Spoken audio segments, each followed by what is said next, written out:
The Bible is full of creation stories. There's Genesis 1, which details how God created the world in 6 days and rested on the seventh day.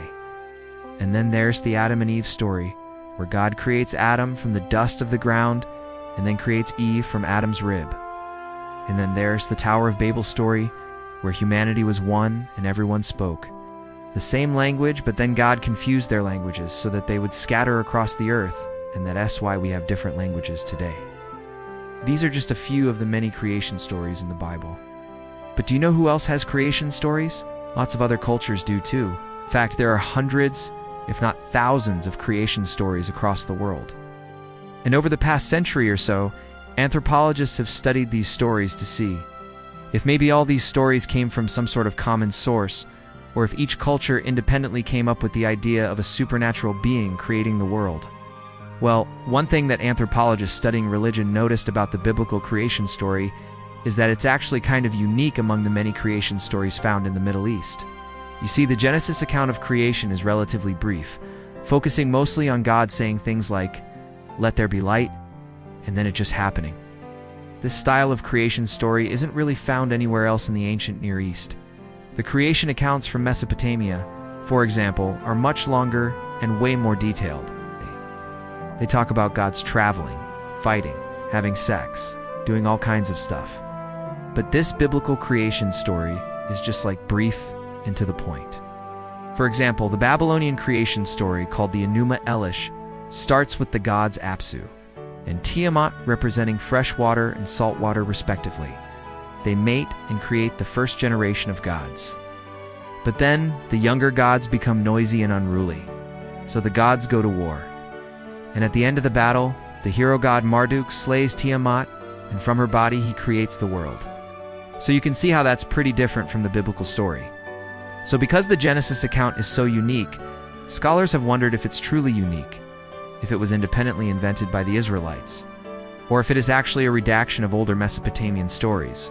For most of the 19th century, biblical scholars generally believed that it was indeed unique, and that the Israelites must have independently invented it. But beginning in the early 20th century, scholars began to wonder if maybe it wasn't. In 1926, for example, an Assyriologist named Stephen Langdon published an article arguing that the biblical story was heavily influenced by the Babylonian story. His argument came down to 3 points. First off, both stories begin with a state of watery chaos.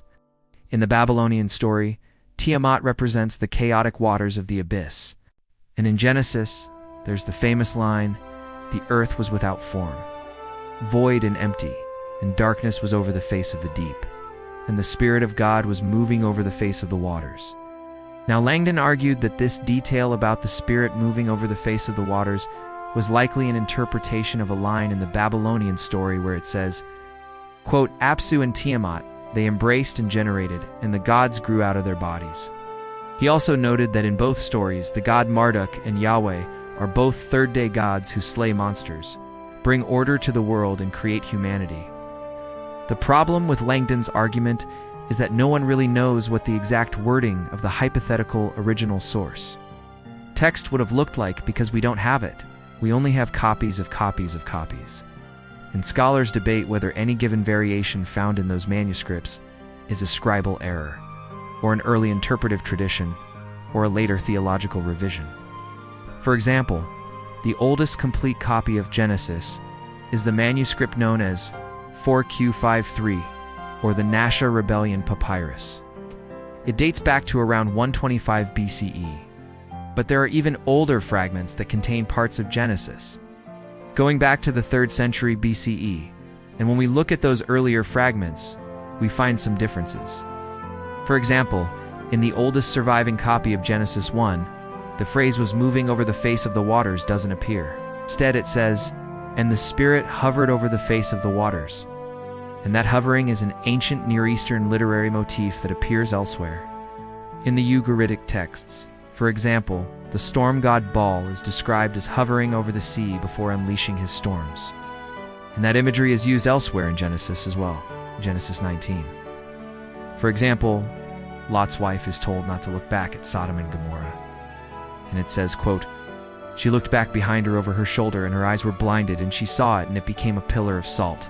Some scholars think that this story was originally about someone who looked back at the destruction of Sodom and Gomorrah and was turned into a pillar of salt. So here we can see that this imagery of the Spirit hovering over the water is used elsewhere in Genesis and elsewhere in the ancient Near East. So the question becomes, did Moses take that imagery from somewhere else? Or did he independently think of it? Well, maybe. But that's where we run into another problem, because we don't have any extra-biblical evidence that Moses existed. Another scholar named John Hugh claimed that Moses didn't exist at all. In 1977, he argued that the Torah, the first 5 books of the Hebrew Bible, was written by a group of people over a long period of time. And so he proposed that Genesis 1 was originally part of a longer work called J, which predated the Babylonian exile in the 6th century BCE. Now again, there's no way to prove that hypothesis, because we don't have any manuscripts from before the Babylonian exile that contain all of Genesis. However, there is evidence for a shorter creation account that may have been used by the Yahweh's source, including one very famous clay tablet called the Tel Dan stele. It comes from an 8th century BCE inscription mentioning an event from the history of King Omri, but it also has what appears to be a damage report from a previous battle against the House of David, and that damage report contains the name of Yahweh, suggesting that at least a short creation account mentioning Yahweh may have circulated in the northern kingdom of Israel as early as the 9th century BCE. So while Genesis 1 was almost certainly written before the Babylonian exile, exactly how it got there is still debated. But whether it was written by Moses or someone else, it was almost certainly written after the Exodus. That's because the text contains anachronisms that wouldn't have made sense in the time of Moses. For example, the text refers to a high priest, which didn't become an official position until centuries after the Exodus. And it refers to unleavened bread as unleavened, which wasn't called that until after the exile. So scholars believe that the creation account was revised multiple times over the course of Israel's history. For example, the creation account seems to have been expanded to mention Noah and the flood, which may have originally been an entirely separate story. And the story of the fall, which is found in Genesis 3, was probably added later. Some scholars think that this story was originally a midrash, which is a type of ancient Jewish literature that retells stories from the Torah in greater detail.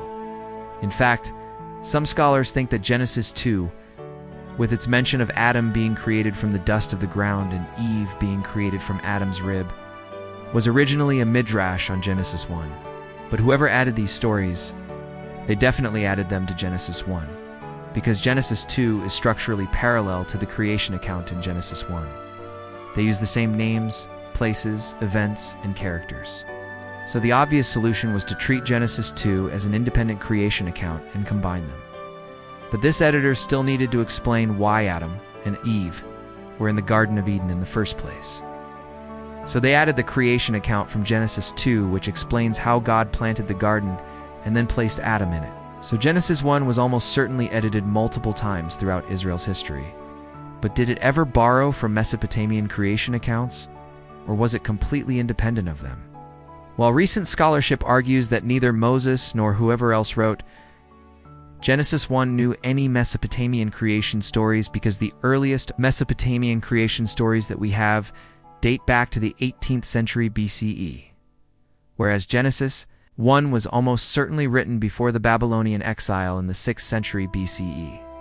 So there's a gap of at least 800 years. Instead, recent scholarship argues that Genesis 1 was influenced by earlier creation traditions in Egypt, Canaan, and even Ethiopia. Now, to be fair, this topic is super complicated, and the scholarship is constantly changing and evolving, and I'm sure that my extremely simplified explanation of it left something to be desired. And hey, now you know that the biblical creation account is unique and fascinating. So thank you for watching. I hope that you enjoyed the video, and I will see you next time.